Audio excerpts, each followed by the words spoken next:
धरती की प्रत्येक रचना प्रभावित होती है। अब है कि ये तो हो गया आज के दिवस का।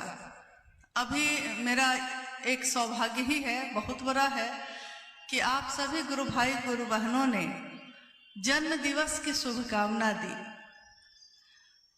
जितना आभार, जितनी कृतज्ञता व्यक्त करूंगी कम होगा, लेकिन मुझको आज इस क्षण में वो पल याद आ गया जिस वर्ष, इससे पहले के वर्ष में 14 जनवरी को मनाया जाता था मकर संक्रांति। साहब उस समय रांची में रह रहे थे और साहब ने कहा कि एक बात बताइए, मेरा जन्म हुआ तो दीपावली मनी। माँ नीलम आनंद जी के लिए उन्होंने कहा कि भाई नीलम का जन्म हुआ तो नागपंचमी थी, आपका जन्म कौन विशेष दिन हुआ है जो लोग याद रखें? अभी मुझको याद आ गया है, लेकिन कोई बहुत विशेष दिन तो उस दिन है नहीं। 14 जनवरी को तो मकर संक्रांति होती है, लेकिन 15 जनवरी को तो कुछ भी नहीं होता। तो मैंने जिस तरह साहब ने हंसी में कहा, मैंने भी उनको हंसी में कहा कि ये तो आपके ऊपर है, आप जिसका चाह देंगे दिन बन जाएगा। 2-4 महीने के बाद अखबार में उस वर्ष निकला कि अभी से लेकर 2080 तक मकर संक्रांति 15 जनवरी को होगी। अब दिन, जिसकी सोच से दिन बदल जाते हैं किसी के, जिसकी सोच से राशियां बदल जाती हैं, जिसकी सोच से मौसम बदल जाते हैं। बारिश का मौसम है, झमाझम बारिश हो रही है, शिव गुरु महोत्सव है, साहब श्री का आगमन हो रहा है, और उन्होंने कहा है कि कम से कम आज के दिन थोड़ा ठहर जाओ, और बारिश रुक गई है, कड़ी धूप है, और उन्होंने चाहा है कि लोगों के सर पे छाया आ जाए, तो बादल छाया बनकर आ गए हैं। यहां तक कि उन्होंने दीमक और मच्छर को भी अगर कह दिया है कि अरे आज सोने दो, कम से कम कल सुबह 8 बजे आ जाना, और जिस बिस्तर पे दीमक ही दीमक थे कहाँ चले गए कुछ पता नहीं, और जिस कमरे में मच्छर ही मच्छर थे दरभंगा में, कहाँ चले गए सब मच्छर कुछ पता नहीं। उन्हीं की सोच में एक दिन ये आया था 1974 में कि शिव मेरे गुरु होंगे, और उसके बाद उनके मन ने सोचा कि मेरे गुरु शिव हैं, धरती के प्रत्येक मानव के भी गुरु शिव हों। सोच है बस, हम भी सोचते हैं, आप भी सोचते हैं, लोग भी सोचते हैं, लेकिन हमारी सोच में और उनकी सोच में कितना अंतर है, बस इतना ही समझ जाइएगा। हम सोचते हैं कुछ भी नहीं होता, वो सोचते हैं तो कायनात बदल जाती है। कभी मैंने पढ़ा था कि शरीरधारी शिव के शिष्य मच्छिंद्र नाथ के शिष्य थे गोरखनाथ। मच्छिंद्र नाथ के लिए घटना हुई कि मच्छिंद्र नाथ एकदम निंद्रा में दिन रात हैं, और दरवाजे पे उनका शिष्य गोरक्षनाथ आते हैं और कहते हैं कि जाग मच्छिंद्र गोरख आया। शिष्य को जगा रहा है अपने गुरु को, और गुरु जाग जाते हैं। उस दिन जब साहब श्री हरिनानंद जी ने शिव को अपना गुरु बनाया, उनके मन ने भी पुकारा, शिव तुम जागो, शिव तुम जागो, और जागे ही हो। लोग कहते हैं शिव तो सोए नहीं है, सही है, शिव तो सोए नहीं है, लेकिन अगर सारा जगत सोया है शिव के लिए, तो शिव तुम जाग कर भी क्या जागे हो? जो सबके हृदय में रहते हो उसमें तो जागो। और देखिए जिसकी सोच से क्या क्या नहीं बदल गया, जिसके विचार से क्या क्या नहीं बदल गया। आज हमारे आपके जैसे सामान्य से अति सामान्य लोगों के भी गुरु शिव हैं। हमारी कोई पात्रता नहीं, हमारी कोई योग्यता नहीं, हम लोगों ने कभी ग्रंथ नहीं पढ़े, हम लोगों ने कभी शास्त्र नहीं पढ़े, लेकिन तब भी हमारे गुरु शिव हो गए। ये कैसे हुआ? क्या मैं बहुत ज्यादा लायक हूं? क्या आप बहुत ज्यादा लायक हैं? कौन यहाँ योग्य है?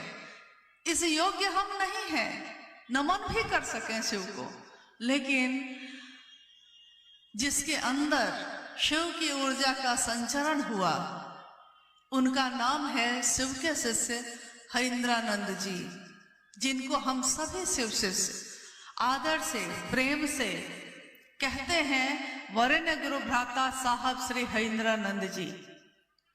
और याद रखिएगा कि हरीन्द्रानंद जी ही वो डोरी हैं और हम सब पतंगे हैं। इस शिव के आकाश में सब उड़ रहे हैं। अभी हम बैठे थे तो देखा कि पतंग उड़ रहा है। अचानक ध्यान आया साहब की बातों का कि साहब ने कहा था कि पतंग लटाई से जुड़ी हुई है, डोर से जुड़ी हुई है, तो डोर से जब तक जुड़ी रहती है पूरा आकाश उसका है, जहां चाहो उड़ लो। लेकिन जैसे ही आप डोर से कटेंगे फिर वो पतंग कहाँ जाकर टंगाएगा कुछ पता नहीं है। इसलिए मेरा निवेदन भी है, आग्रह भी है कि हम सब अभी इस क्षण में जब अपने गुरु शिव की बात के लिए यहाँ इकट्ठे हुए हैं, हम सब का मन एकाग्र हो शिव के शिष्य हरीन्द्रानंद जी के प्रति, जिनके एहसान के कारण, जिनके द्वारा दिए हुए दान के कारण आज शिव मेरे या आपके या आज धरती पे किसी के भी गुरु हो पाए हैं। नहीं तो यह आज तक के इतिहास में कभी नहीं हो पाया। किस शिव की बात करते हैं हम? उस शिव की जिसको संसार के लोगों ने अनेक नामों से पुकारा। महादेव, देवों के देव हैं वो महादेव। महाकाल, काल को भी जिससे डर लगता है वो है महाकाल। महामृत्युंजय, जीवन और मृत्यु के चक्र से जो छूट दिला देता है, छोड़ दिया जाता है जिसके द्वारा, वो है महामृत्युंजय। महायोगेश्वर, महाअघोरेश्वर, जहां कोई तरंगे नहीं, जहां कोई हलचल नहीं, जो परम शांत है, शिव की सत्ता को वो नाम दिया गया। कुछ नहीं होता वहां। हमारी दुनिया में थोड़ी सी हवा चल जाए तो हमारी नाव डोलने लगती है, लेकिन उस महादेव के मन में लाखों ब्रह्मांड प्रति क्षण पैदा होते हैं और विलीन होते हैं, तब भी वो परम शांत है, वहां कुछ भी होता नहीं है। और जिसके बारे में एक कवि ने, पुष्यदंत जी ने लिखा कि अगर समुद्र के जल को, समुद्र जो सबसे ज्यादा पानी है, जहां अथाह पानी है, समुद्र के जल को और हिमालय जैसी टिकिया, हिमालय पर्वत सबसे बड़ा है, हिमालय पर्वत को मान लीजिए कि स्याही की टिकिया बना दी जाए और समंदर को पानी बना दिया जाए, उस पानी में उस टिकिया को रख दिया जाए, यानी हिमालय को रख दिया जाए, स्वर्ग का जो वृक्ष है पारिजात, उसकी शाखाएं तोड़ दी जाए और स्वयं मां शारदा, मां सरस्वती स्वयं धरती को कागज बना ले, ये जो धरती है उसको कागज बना ले, और उसी समंदर के पानी में जो टिकिया है उसमें अपनी लेखनी को, पारिजात वृक्ष की शाखा को डुबो डुबो कर इस पूरे धरती पे शिव का गुणगान लिख दे, तब भी गुणगान लिखना संभव नहीं है। कहा गया, साहब ने अपने पुस्तक में भी लिखा है, कहा भी गया है कि शिव गुणहीन है, कोई गुण नहीं उनमें, और अशेष गुणम है, इतने गुण हैं, इतने गुण हैं कि गुण का अंत ही नहीं है। गिनना चाहिए तो इतने गुण हैं उनमें कि उसका अंत ही नहीं होगा। इसलिए मैंने ये बातें कही आज कि पहले हम लोग ये तो समझ लें कि मेरे गुरु, जो हम कहते हैं कि मेरे गुरु शिव हैं, तुम्हारे भी हो सकते हैं, ये शिव कौन है और हमारी औकात क्या है करोड़ों वर्षों पहले इस धरती की रचना हुई। आदमी का जो अस्तित्व है वो कितने लाखों वर्षों के बाद धरती पे जन्म लिया है। इस ब्रह्मांड में मेरी आपकी कोई औकात नहीं। एक क्षण पे हमारा नियंत्रण नहीं है, हमारे ही मन पे, हमारे ही दिल पे कोई नियंत्रण नहीं है। मेरा दिल अगली बार आज जिसको प्रेम करता है अगले ही पल उससे घृणा करता है, जिससे आज घृणा करता है अगले पल उससे प्रेम कर बैठता है। दिल तो मेरा ही है, लेकिन मेरा नियंत्रण अपने दिल पे भी नहीं है। मेरा ही दिमाग है, अगले क्षण में क्या सोचेगा आपको नहीं पता। अभी मैं पूछूं कि 1 मिनट के बाद आप क्या सोचने वाले हैं, आपको नहीं पता है, क्योंकि ये सारा नियंत्रण वहीं से चलता है जहां से हमने आपने जन्म लिया है। और उस परम सत्ता को, उस अक्षय स्रोत को नाम दिया धरती के लोगों ने शिव। सोच लीजिए, कल्पना भी जिसके बारे में हम नहीं कर सकते। अभी भाई शोभिंदर जी ने उस समय जब माल्यार्पण कर रहे थे हम लोग, उन्होंने कहा कि स्वागत है युग पुरुष तुम्हारा, तुमने जमीन पे गुरु शिव को उतारा। आप कल्पना करिए कि जिस शिव में इतनी ऊर्जा है, इतनी ऊर्जा है कि करोड़ों बिजलियां जिसका आहार है, चारों दिशाएं जिसका वस्त्र है, और जिसकी मात्र इच्छा में इतना बल है कि शिवेच्छा बलि ऐसी कहा गया, उस शिव को, उस अक्षय स्रोत को एक सामान्य दिखने वाला आदमी जो शरीर में हो इस धरती पे उतार कैसे सकता है? ये हुआ कैसे? ये तब तक नहीं हो सकता है जब तक स्वयं शिव ने ये इच्छा ना की हो। स्वयं शिव ने इच्छा करके अपनी ऊर्जा का संचरण उस मानव तन में नहीं किया हो, तब तक ये ऊर्जा धरती पे उतर ही नहीं सकती है। तो हम सिर्फ कल्पना करते हैं जब कि शिव कैसे हैं, या शिव ने जिनमें ऊर्जा उतारी है वो स्वयं साहब हरिंद्रानंद जी कैसे हैं, क्या ऊर्जा है उनकी, तो हमारा मन कांप जाता है, भय लगता है उनका नाम लेने में भी, उनकी बात करने में भी। लेकिन उन्होंने अपने आप को इतना नीचे किया, इतना सरल और सहज किया, ताकि संसार में रहने वाले प्रत्येक मानव जीवन में वो शिव की शिष्यता को उतार सके। कितना सरल किया। एक डिप्टी कलेक्टर गाड़ियों से नीचे उतर गया और उसने बस क्या पहना है, लुंगी और गंजी, और उस पे एक शर्ट, और वो भी शर्ट रोज नहीं धुलता है, खूंटी पे टांग दी जाती है। 3 दिन तक साहब वही शर्ट पहन रहे हैं। कहते हैं कि जो आता है, साहब हमेशा इस बात से चिढ़ते रहे, उन्होंने कहा कि ज्यादा अपना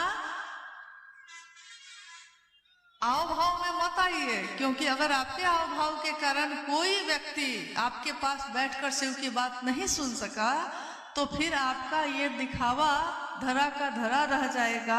इसलिए हमेशा शिव के शिष्य को इतना सरल होना चाहिए, इतना सहज होना चाहिए, ताकि हर व्यक्ति आपसे बात कर सके, हर व्यक्ति आपकी बात को सुनकर शिव की तरफ चल सके। ये स्वयं उन्होंने अपने जीवन से दिखाया। उनके जीवन में हमने देखा कि स्वयं में उन्होंने इतनी ऊर्जा को धारित किया है कि वो चाहे तो क्या नहीं होता है, होते देखा है हम लोगों ने। कितने लोग इसके चश्मदीद गवाह हैं कि जो उन्होंने चाहा है वो हुआ है, जो उन्होंने बदलना चाहा वो बदला है। लेकिन उसके बाद भी एक सामान्य पहाड़ और जंगल में रहने वाला व्यक्ति भी फटी हुई धोती पहनकर भी उनके पास आकर बैठा है, तो साहब और दीदी माँ नीलम आनंद जी ने इतने प्रेम से उसको सहारा दिया है कि वो निसंकोच, बिना संकोच के आके उनके गले से लग गया है। ये जगह कौन सी है? ये शिव के शिष्य की जो जगह है, ये कैसी जगह है? सदियों से सताए लोग यहाँ सीने से लगाए जाते हैं, दरबार में सच्चे शिव गुरु के दुख दर्द मिटाए जाते हैं। ये दुनिया दुख देती है, दर्द देती है, सताती है, और शिव की शिष्यता उन सारे दर्द और दुख और सताए जाने के दर्द पे मरहम लगाती है। तो हम सबको बहुत सजग ढंग से, बहुत ही गंभीरता से शिव की शिष्यता की बात करने की भी जरूरत है और समझने की भी जरूरत है। ये शिव की शिष्यता है, ये तमाशा नहीं है, ये तालीबाजी नहीं है, ये किसी लौकिक अपने सुख के लिए इसका उपयोग करने की पूरी तरह मनाही है, निषेध है। ये साहब ने अपनी चर्चाओं में कहा है, अपने पुस्तक आओ चले शिव की ओर में लिखा है कि ऊर्जा का संचरण, आध्यात्मिक ऊर्जा का संचरण अगर किसी के द्वारा हो रहा है तो उस व्यक्ति का अपने जीवन में उस आध्यात्मिक ऊर्जा का उपयोग खुद के जागतिक सुख के लिए करना निषेध है, मना है, नहीं कर सकते। यानी कि शिव शिष्यता का व्यापार हम नहीं कर सकते। मैं खुद अगुआ बन जाऊं, मैं खुद श्रेष्ठ बन जाऊं, मैं ही सब कुछ हूं, मैं यहाँ का मालिक हूं, यानी आप ये भी नहीं कर सकते। और जिस दिन हमारे, आपके या किसी के मन में ऐसी भावना जैसे ही जगती है, वैसे ही समझ लीजिए कि अब डोर पतंग से कटने वाली है। पतंग को सजग हो जाना चाहिए कि ये डोर न कट जाए। तो आइए हम बात करते हैं आज वारसलीगंज में जो आज शिवगुरु महोत्सव हो रहा है। इस महोत्सव का उद्देश्य न तो भीड़ जमा करना है और ना तो कोई दूसरी बात यहाँ से करनी है, क्योंकि ये गुरु का मंच है। साहब की वाणी को याद करिए, गुरु का मंच जो है उसका उपयोग सिर्फ गुरु की बात के लिए किया जाता है। और वो बात ये होनी चाहिए ताकि जो बोल रहा है उसका मन, जो सुनता है उसका मन, दोनों का मन शिव भाव से डूब जाए। शिव की चर्चा का उद्देश्य भी यही होता है, शिव शिष्यों का इहलौकिक उद्देश्य भी यही होता है। और आज का ये जो मौसम है, सुबह से तो काफी ठंड थी और अभी देखिए धूप निकल आई है। ये किसके इच्छा का प्रतिफल है? मन जाने या ना जाने आभास तो हो ही जाता है, क्योंकि यहाँ कार्यक्रम हो ये भी इच्छा शिव के शिष्य हरिंद्रानंद साहब की थी। ये मेरी इच्छा नहीं, ये आपकी इच्छा नहीं, या यहाँ के जो आयोजक हैं उनकी इच्छा नहीं। उन्होंने स्वयं कहा था कि वारसलीगंज में कार्यक्रम होना चाहिए, तो हो रहा है। उन्होंने जो जो कहा है, चाहे वो 4 साल बाद हो, लेकिन वो बात होती जरूर है, घटित जरूर होती है। जो चीज आज असंभव लगती है, जो कि ये कार्यक्रम तो असंभव नहीं है, ये तो होते ही रहते हैं। लेकिन पहला जब कार्यक्रम साहब ने किया था तो 13 लोग थे उस कार्यक्रम में। उन 13 लोगों में भी 2 तो साहब दीदी स्वयं थे, 3 उनके बच्चे थे, तो 5 तो यही हो गए। इसके अलावा जो कुछ गुरुभाई थे उस समय के, प्रारंभिक समय के, बस उन 13 लोगों के साथ साहब ने गढ़बरवारी के उस शमशान में नितांत अकेले सन्नाटे में कहा कि आज जो 13 लोग हैं, आने वाले समय में 13 करोड़ होंगे। किसी ने उनकी बात का विश्वास नहीं किया। उन्होंने कहा कि यहाँ तो 13 आदमी भी बड़ा मुश्किल से बैठ पाए हैं और साहब कह रहे हैं कि 13 करोड़ होंगे, ये कैसे होगा? किसी के विचार में, किसी के कल्पना में ये सारी चीजें उसी समय बन चुकी थी। जैसे शिव की इच्छा में ही सृष्टि होती है, वैसे ही शिव के शिष्य की इच्छा में ही, सोच में ही ये सारे आज जो हम घटित हो रहा है, कल जो घटित होगा, आने वाले हजारों वर्षों के बाद भी शिव शिष्यता में जो घटित होगा, शिव के शिष्य हरिंद्रानंद साहब जानते हैं। हम जाने या ना जाने, आप जाने या ना जाने। और घटनाएं तो असंख्य हैं। आप में से बहुत लोगों ने सशरीर उनका दर्शन किया, उनकी बातों को सुना। इस मानव तन का, इस जन्म का ये सबसे परम सौभाग्य है कि हमारी आंखों ने उनका दर्शन किया, हमारे कानों ने उनकी वाणी को खुद सुना, किसी मशीन के सहारे नहीं सुना, अपने ही कानों से सुना। ये हमारा सौभाग्य है और इस सौभाग्य को हम अपने आंचल में समेट सकें, संभाल सकें, कोशिश इसकी होनी चाहिए। आइए हम लोग बात करते हैं, अगर कुछ जिज्ञासाएं आई हैं तो उस पे। और जिज्ञासाएं हमेशा मन में पैदा होती हैं, अपने आप होती हैं, बनाई नहीं जा सकती, क्योंकि ये दिल का मामला होता है, दिमाग का नहीं। जहां दिल का मामला हो वहां दिमाग काम नहीं करता, जहां दिमाग का मामला हो वहां दिल काम नहीं करता। भूख लगी है किसी को तो सामने की थाली जो है देने से पहले अगर सोचने लगे हैं कि उसको दे दिया तो मैं क्या खाऊंगा, तब तो दिमाग काम कर रहा है, नहीं दे पाइएगा। लेकिन जैसे ही किसी को देखा है भूखा है, थाली सामने है, अचानक उठाया है, थाली दे दी है, तो दिल काम कर रहा है, अब दिमाग काम नहीं कर रहा है। तो शिव के शिष्यता दिल का रास्ता है, यहाँ दिमाग का कोई काम नहीं। आइए हम लोग कुछ जिज्ञासाओं पे बात करने की कोशिश करते हैं। स्थानीय गुरु भाई गुरु बहनों के द्वारा कुछ जिज्ञासाएं हैं।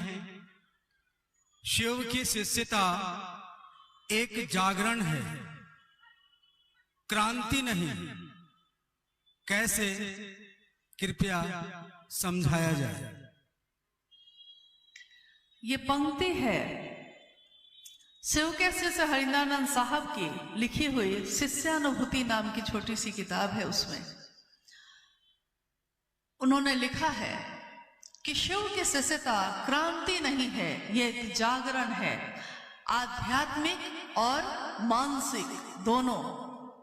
क्रांति का अर्थ होता है कि किसी एक का शासन चल रहा है, उसको लोग मिल गए हैं, उसको नीचे उतार दिया है गद्दी पे, दूसरे को बैठा दिया है।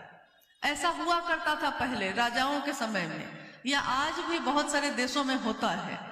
राजतंत्र है, कोई एक राजा है, देश के लोग षड्यंत्र में शामिल हो गए, एक को उतारा दूसरे को बैठा दिया। तो कहा गया कि 1974 में ये क्रांति हुई, 1972 में ये क्रांति हुई, या 1600 ईस्वी में ये क्रांति हुई।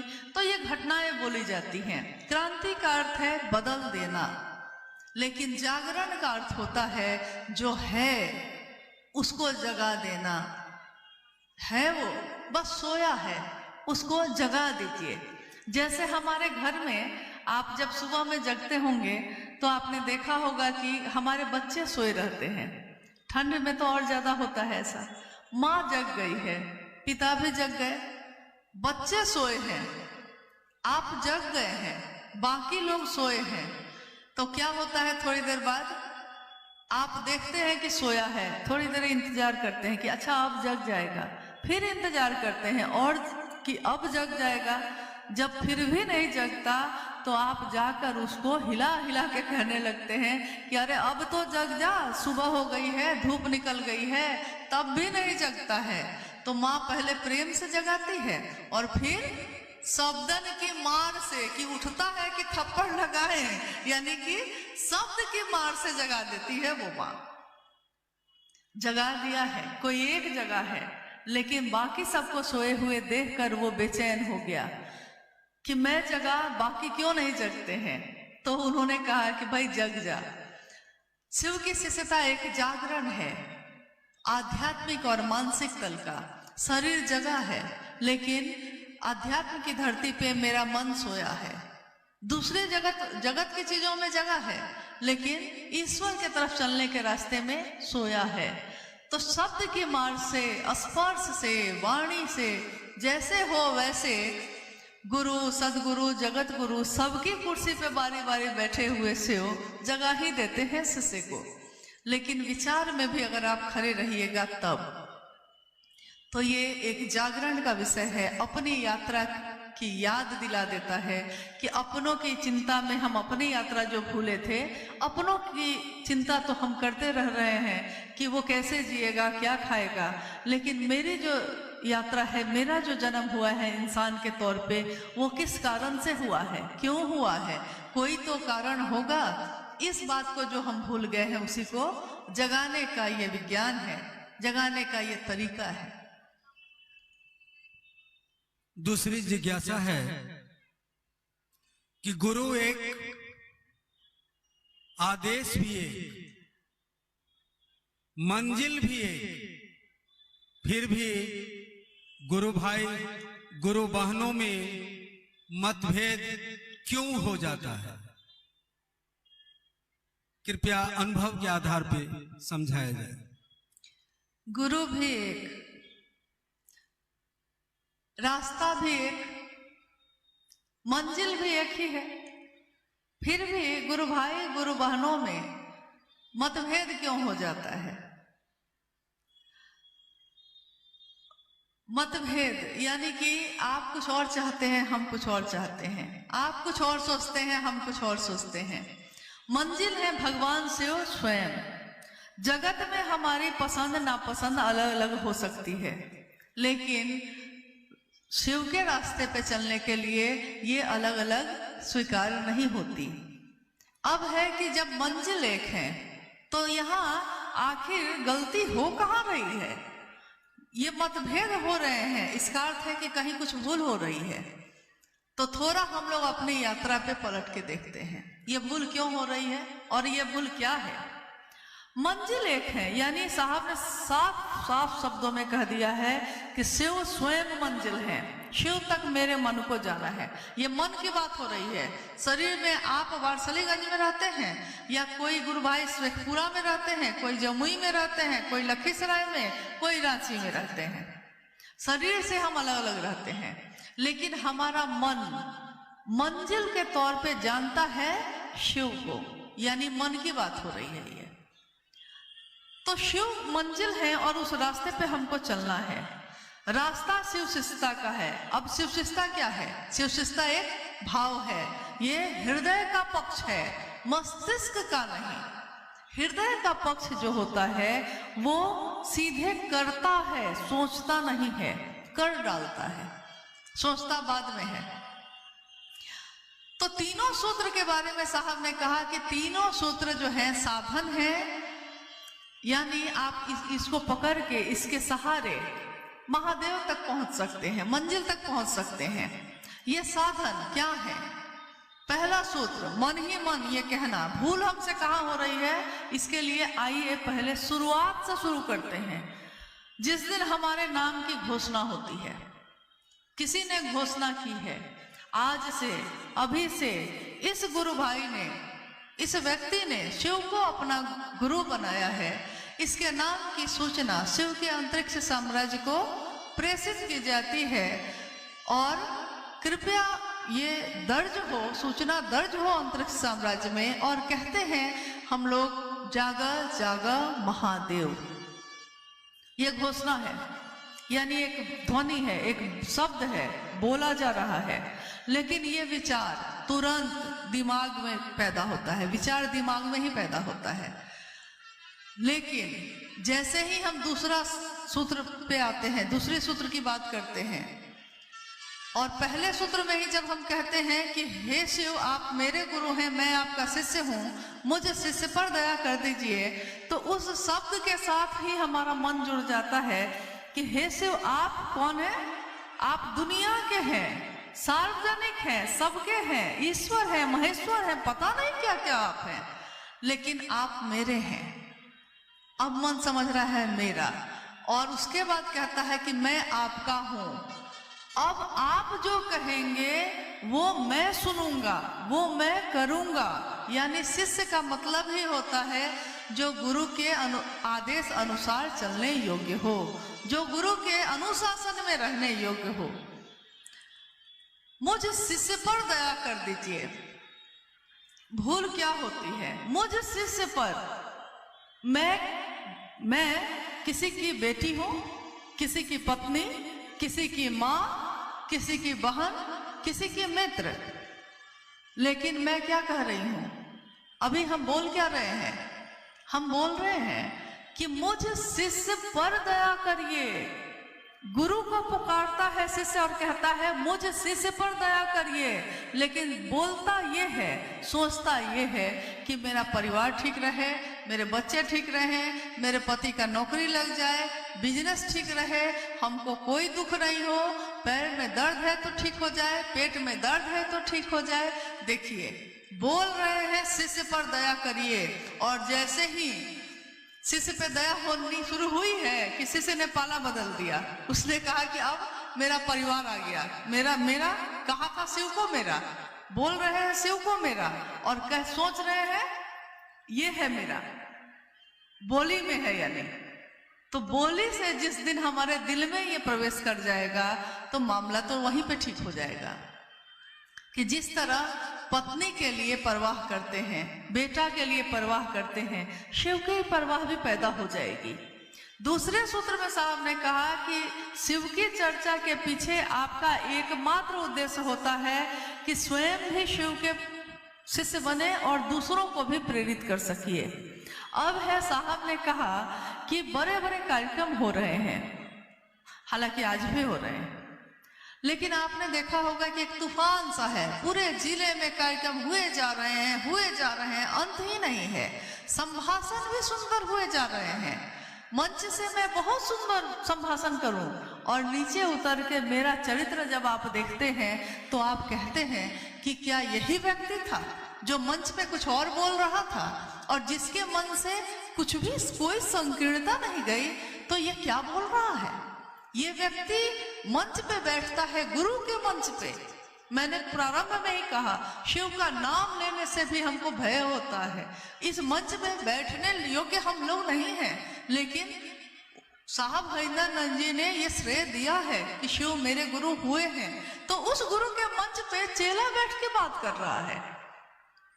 चर्चा भी गुरु की, शब्द भी साहब हरिंद्रानंद जी के, लोग भी, आप भी उनके, हम भी उनके, और ये बीच में मामला कुछ और क्यों हो जाता है? चर्चा, शिव की चर्चा का अर्थ होता है कि हम ऐसे हो जाएं कि कहीं से गुजरे तो लोग कहें कि शिव के शिष्य जा रहे हैं। चर्चा गुरु की, गुरु लगा है उसमें, शिव गुरु चर्चा उसी में लगा हुआ है। ये शिव गुरु चर्चा यानी शिव है गुरु, उनकी चर्चा होनी है। और इस चर्चा में हम जो बोलते हैं, ये भाव मेरे अंदर नहीं था, आपके अंदर भी नहीं था, ये भाव मेरे अंदर पैदा ही हुआ है शिव शिष्य हरिंदरानंद जी की बातों को सुनकर। यानी शब्द उनके, इसमें ऊर्जा उनकी, इसमें ताकत उनकी, इसमें प्रभाव उनका, और मेरा तो बस इतना ही है कि हम बैठ के बोल रहे हैं, बस इतना ही है, दिख रहे हैं, लेकिन ये हम हैं नहीं, ये आप हैं नहीं जो आप दूसरों से बोलते हैं। ये तो उस महादेव की असीम दया है कि उनकी वाणी कोई बोलता है, कोई सुनता है। तो शिव की चर्चा जैसे ही अपना रूप बदलेगी, उसका प्रभाव भी बदलेगा। जब तक हमारी मनसा ये रहेगी कि मेरे गुरु भी शिव हो जाएं, आपके गुरु भी शिव हो जाएं, और मुझको भी गर्व है कि मैं शिव का शिष्य, आपके अंदर भी वो गर्व पैदा हो जाए कि मेरे गुरु शिव, इससे सुंदर बात और कुछ भी नहीं हो सकती। इससे ज्यादा सानिध्य, इतना सुंदर सानिध्य किसी का नहीं मिल सकता। लेकिन जैसे ही शिव चर्चा का रूप बदलता है, यानी जैसे ही ये सम्मान का द्योतक हो जाता है, जैसे ही ये सुख सुविधा का हो जाता है, जैसे ही ये वर्चस्व का हो जाता है, जैसे ही ये क्षेत्राधिकारी बनने का होता है, जैसे ही इसमें शासन की भावना आती है, वैसे ही हमारी यात्रा जो शिव की तरफ जा रही थी, अब वो गड़बड़ानी शुरू हो जाती है। एक बार साहब ने कहा कि आप लूडो खेलते हैं। लूडो एक खेल है, आप लोग खेलते हैं कि नहीं मुझको नहीं पता, लेकिन साहब दीदी के साथ हम लोगों ने कभी कभी खाली समय में उस खेल को खेला है। तो साहब कहते थे, उसको दिखा के कहते थे कि देखिए इसने 0 से शुरू किया था, 0 से, यानी कि कोई नहीं था उस समय, 0 से शुरू किया, आगे बढ़ता गया, 10 number, 20 number, 50 number, 60 number, 70 number, अब 99 पे चला गया है। यानी बस एक कदम और वो शिव हो जाएगा, बस एक कदम यहां तक चला गया है। लेकिन वहीं पे ये जितनी चीजें अभी मैंने कही, उसमें से कोई भी अगर काट लिया ना, कोई भी अगर इसको डस लिया, तो 99 से सीधे 0 पे आ जाता है। बस एक कदम ही तो बचा था। उसी के लिए महादेव से दया मांगिए कि हमारा मन इसको नहीं पकड़े। ये मन है तो बड़ा बेचैन, बड़ा शैतान, पकड़ता है इन चीजों को, लेकिन हमारा मन इन चीजों को ना पकड़ सके, इसकी दया उस शिव से मांगिए। हे शिव, मुझ शिष्य पर दया करिए कि मैं हमेशा सदैव आपके अनुशासन में रहूं। जो आपने चाहा है वो करूं, जो दूसरे चाहते हैं वो मुझको नहीं करना, मुझको वो करना है जो मेरे गुरु शिव ने कहा है। और मेरे गुरु शिव ने सीधे सीधे मुझको नहीं कहा था, उन्होंने सहारा लिया था एक मानव तन का। और वो मानव तन अगर हम आप इतने ही काबिल थे तो हमारा क्यों नहीं लिया? क्यों साहब हरिनंदन जी के शरीर का सहारा लिया? क्योंकि ऊर्जा को जो संभाल सकता है, ऊर्जा हमेशा उसी का सहारा लेती है पास करने के लिए। इस माइक में भी करंट है, बल्ब जो जल रहा है उसमें भी करंट है, तार में भी करंट है, लेकिन 440 वोल्ट जब आता है वोल्टेज तो वो ट्रांसफार्मर ही संभाल सकता है। पतली पतली तार उसको नहीं संभाल सकती, जल जाएगी। इसलिए ऊर्जा जो असीम है, ज्ञान के निधि अगम है, वो उनकी ऊर्जा जब उतरती है धरती पे तो ऐसे का सहारा लेती है जिसको इस दुनिया के लोग सुन सके, देख सके और तब निराकार की तरफ चल सके। क्योंकि हम जो हैं, हमारे पांचों ज्ञानेंद्रियां जब काम करेंगी तब ना हम शिव की तरफ चल सकेंगे। सीधे शून्य में हमारा मन नहीं जाता, तो उसका सहारा लिया।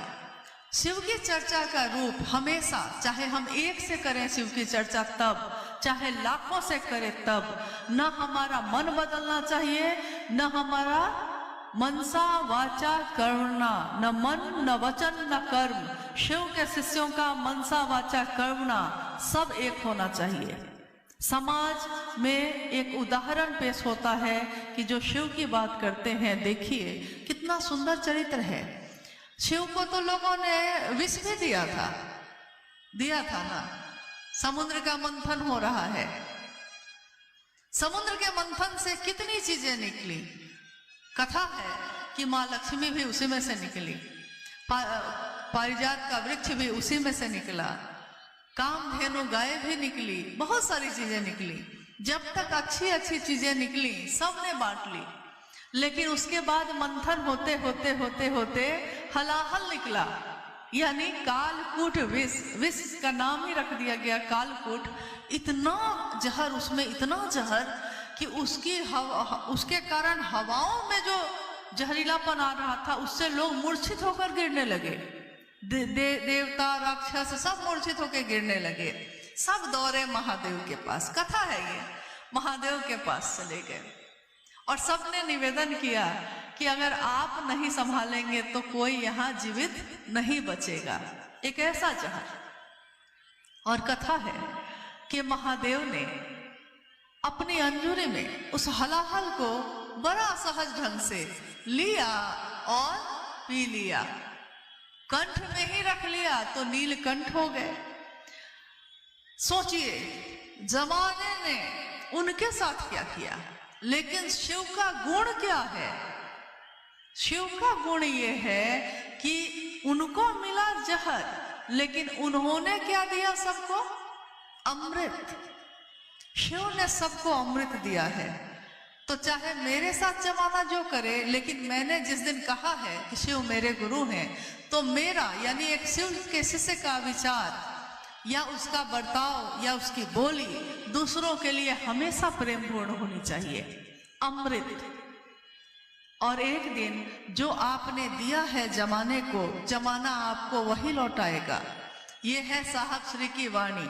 उन्होंने कहा है ये भव समंदर है, ये भवसागर है, ये जीवन। और इस जीवन के समंदर में आप चप्पल फेंकिएगा तो चप्पल ही वापस आएगा, प्रेम दीजिएगा तो प्रेम ही वापस आएगा, शिव दीजिएगा तो शिव ही वापस आएगा। इसलिए हमेशा शिव की चर्चाओं में शिव को देने, शिव को लेने की बात करिए। इसके अलावा अगर कोई लौकिक कामना शामिल होगी तो इसका क्षमा जिसे कर सके न तुम भी, महादेव भी जिसको क्षमा न कर सके, हे महादेव हमसे कोई वैसी भूल ना हो जाए जिसकी क्षमा शिव के पास भी नहीं होगी। क्योंकि अगर मेरे किसी कृत्य से कोई शिव की तरफ चलने से रुक गया तो इसकी क्षमा तो शिव भी नहीं करेंगे। तीसरे सूत्र में यानी शिव को नमन करने की बात कही गई है। शिव को नमन भी तो मेरा मन ही करेगा, ये भी मन ही होता है, मन ही करता है किसी को प्रणाम। इसका प्रयास करिए, नमः शिवाय से कर सकते हैं। साहब के जीवन में सबसे पहले शिव को गुरु बनाने के बाद सबसे पहले नमः सांसों के साथ आया और शिवाय सांसों के साथ उतर गया, यानी नमः आया और शिवाय उतर गया, बस इतना ही हुआ। उन्होंने भी उतना ही दिया लोगों को जितना उनके गुरु शिव ने उनको दिया था, न कम न ज्यादा। उन्होंने कहा मेरे गुरु शिव ने जो भी मुझको कहा है, जो भी दिया है, वो मैंने सबको बांट दिया, सबको दे दिया। अब इसके अलावा और क्या होना चाहिए ये मेरे गुरु शिव ने मुझको नहीं कहा है, इसलिए और क्या क्या इसमें मिलाना चाहिए ये मिलावट करने के लिए मुझको मेरे गुरु ने नहीं कहा है तो मैं नहीं करूंगा। नतीजा ये हुआ कि कितने ऐसे लोग जो उनके साथ चले, कुछ लोगों ने साथ छोड़ा भी, कुछ नए लोग और जुड़ भी गए। ये सिलसिला चलता रहा और एक तरफ शिव की यात्रा चलती रही, एक तरफ जगत का ये जीवन चलता रहा। कितने इसके तारे टूटे, कितने इसके प्यारे छूटे, पर बोलो टूटे तारों पर कब अंबर शोक मनाता है? अंबर शोक नहीं मनाता, शिव के सिर से शोक नहीं मनाते। बस मेरे गुरु शिव न छूट जाए, दूसरा छूटता है तो छूट जाए, मेरे गुरु शिव ना छूटे, बस इसी की कामना रखकर अगर ये तीनों सूत्र हम करते हैं तो इसका परिणाम ऐसा अद्भुत है जो आप करके देखिए, आपने सोचा भी नहीं होगा। आप ऐसा क्या चाहेंगे जो आपको उपलब्ध नहीं होगा। हर वो चीज यहाँ उपलब्ध होती है अगर मनसा हमारी सही रहे। शिव क्या नहीं देते, साहब ने तो खुद कहा मैंने शिव से पैसे लिए हैं, मैंने तो शिव से अपने बाल तक ठीक करवाए हैं। शिव ने लोगों को बेच दिया। बाल भी ठीक करने में मुझको मेहनत लगती है तो वो भी मैंने करवा लिया। बताइए ये कौन करता है? ये तो कोई नहीं करता जो उन्होंने कर दिया है। यानी शिव से जुड़े रहे, शिव से अगर लगे रहे तो क्या ऐसा है जो जीवन में उपलब्ध नहीं होगा। तो हम सब बस एक चीज पे टिके रहें, मंजिल है भगवान शिव स्वयं, रास्ता है शिव शिष्टता का और हम सब यात्री हैं। मन में शिव के संकल्प का अगर जल है, शिव के संकल्प का दिया जल रहा है तो हम सब की नजर जो है शिव पर ही रहेगी। लेकिन अगर मन में ही संकल्प नहीं है तो फिर इधर भी देखेंगे उधर भी देखेंगे तो पता चलेगा कि गाड़ी चल रही थी सड़क पे, चली गई गड्ढे में, खाई में। तो हमारे आपके ऊपर है कि हम अपने मन के संकल्प को दृढ़ करें और मजबूत करें। जिस दिन हम ये कर लेंगे मतभेद नहीं होंगे। इसका भी साहब ने कहा था कि और विधाओं में और जो मत हैं या रास्ते हैं उसमें शुरुआत में कोई एक होता है, बाद में उसमें 3 भाग 4 भाग होते हैं। लेकिन शिव की शिष्यता में प्रारंभिक समय में ही लोग बटेंगे और अंत में सब एक हो जाएंगे। ये मेरी बात नहीं है, ये उस शिव के शिष्य हरिनानंद जी की बात है जिनके विचार पे आज करोड़ों लोग चल रहे हैं।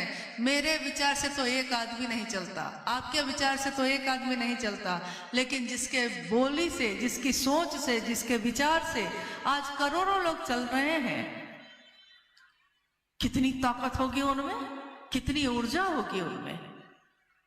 तो उनके संकल्प को अपना संकल्प बनाएं और चलें। जिस दिन हम ऐसा कर लेंगे कोई मतभेद नहीं, कोई वैचारिक मतभेद नहीं होगा। एक अंतिम जिज्ञासा। कुछ लोग कहते हैं कि साहब श्री अपनी सारी आध्यात्मिक शक्ति मुझे ही दे दिया है, दीदी के द्वारा कृपया प्रकाश डाला जाए।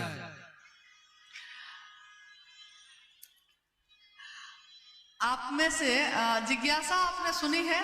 अगर नहीं सुनी है तो फिर से बोल देते हैं। जिज्ञासा है कि कुछ लोग कहते हैं कि साहब ने शिवलीन होने से पहले, यानी शरीर को जब छोड़ा है तो उससे पहले अपनी आध्यात्मिक ऊर्जा का संचरण मुझ में कर दिया है। कुछ लोग कहते हैं कर दिया है, यही ना? हाँ, आप में से कितने लोगों ने, चूंकि मुझको लगता है कि सब तो गुरु भाई गुरु बहन ही है हमारे, कितने लोगों ने आओ चले शिव की ओर जो पुस्तक है वो पढ़ी है? कृपया हाथ उठाइए, कितने लोगों ने पढ़ी है? इतने लोगों ने, तो लगभग सबने पढ़ी है। फिर से घर जाकर उसको गौर से पढ़िएगा। उसमें 201 या 2 है, एक पन्ने पे आओ चले शिव की ओर किताब का अंतिम जो आलेख है, वो भी, उसका भी आलेख का शीर्षक जो है वो है आओ चले शिव की ओर। मेरा निवेदन है कि थोड़ा हलचल आप लोग शांत कर लीजिए, क्योंकि अब बस 10 मिनट भी नहीं होंगे, हम भी जाएंगे, आप भी जाइएगा। और इस बात का वास्ता हमसे भी है, आपसे भी है, इसलिए इसको सुन लीजिएगा गौर से, ताकि कम से कम आगे की यात्रा तो ठीक से करें हम लोग। अब सुनिए, उसमें साहब ने लिखा है कि जब माँ नीलमानंद जी शिवलीन हुई थी 17 जून 2005 को, माँ नीलमानंद जब शिवलीन हुई, उस समय कुछ लोगों ने पूरे अभियान चलाकर ये बात लोगों में स्थापित की कि माँ नीलमानंद जी ने शिवलीन होने से पहले अपनी आध्यात्मिक ऊर्जा उनके अंदर ही आहरित कर दी है, यानी डाल दी है। ये साहब ने खुद लिखा है आओ चले शिव की ओर में, लेकिन जो कि पूरी तरह मिथ्या था, ऐसा नहीं हो सकता। इसी को उन्होंने अगली पंक्ति में स्पष्ट किया है। उन्होंने कहा है कि हमें याद रखना चाहिए कि आध्यात्मिक ऊर्जा का संचरण गुरु स्वयं करते हैं और कोई शिष्य नहीं कर सकता, और अपने जागतिक लालसा के लिए तो ये हो ही नहीं सकता। अब रही बात, साहब हरिंदर जी ने अपनी आध्यात्मिक शक्ति का संचरण कुछ लोगों में कर दिया है। हम लोगों की भेंट तो नहीं हुई, लेकिन मुझको आश्चर्य है कि वैसे लोग अभी इतनी ऊर्जा को बर्दाश्त कैसे कर पाए, क्योंकि अभी अभी मैंने कहा है कि उस शिव की ऊर्जा जिस मानव तन का सहारा लेकर उतरती है, वो मानव तन होता है जो इसको संभाल सकेगा। हम आप अगर इतने लायक थे तो ये बात हम लोगों ने साहब के शरीर में रहते हुए ही क्यों नहीं कह दी थी कि साहब आपने जो आध्यात्मिक शक्ति मुझको दी है अभी ही लोगों को बता देते हैं। आश्चर्यजनक ढंग से ये बातें तब शुरू हुई जब साहब शिवलीन हुए। लोगों को लगा कि अब साहब नहीं हैं, लेकिन हम लोगों ने इतनी ज्यादा उनकी उपस्थिति महसूस की है। हम लोगों, मतलब सिर्फ मैंने नहीं, मैंने कहा हम लोगों ने, हर उस शिव शिष्य ने उनकी उपस्थिति महसूस की है जिसने उनको मन से पुकारा है। हर उस शिव शिष्य के यहाँ वो गए, हर उस शिव शिष्य से मिले, यहाँ तक कि लोगों ने कहा कि भोजन भी किया है। तो ये तो असंख्य घटनाएं हुई हैं, यानी कि उन सभी असंख्य लोगों के अंदर साहब ने ये बात डाली होगी, और साहब ने डाली तो है ही, लेकिन हर व्यक्ति के अंदर, और किसी एक व्यक्ति के शरीर को चुन के नहीं, उनकी सारी ऊर्जा इसी विचार में है कि शिव मेरे गुरु हैं। जो इस विचार को अपनाएगा, साहब हरिंदर जी की आध्यात्मिक ऊर्जा का संचरण तीव्र गति से उसके मन के अंदर होता है। प्रत्येक व्यक्ति जो इसको स्वीकार करेगा, जिसने इसको सुना है, जिसने इसको माना है, हर व्यक्ति के अंदर उन्हीं की ऊर्जा चल रही है। और कौन है यहाँ? हाँ, ये है कि हम लोग पहचान सके वैसे लोगों को जो हमें गुमराह करते हैं, जो हमें भटकाते हैं। तो अब भटकाने के लिए मुझको नहीं लगता कि शिव के शिष्य इतने, शब्द मूर्ख तो नहीं बोलना चाहिए, इतने मूर्ख तो नहीं होते। वो तो बस मूर्ख होने का दिखावा करते हैं।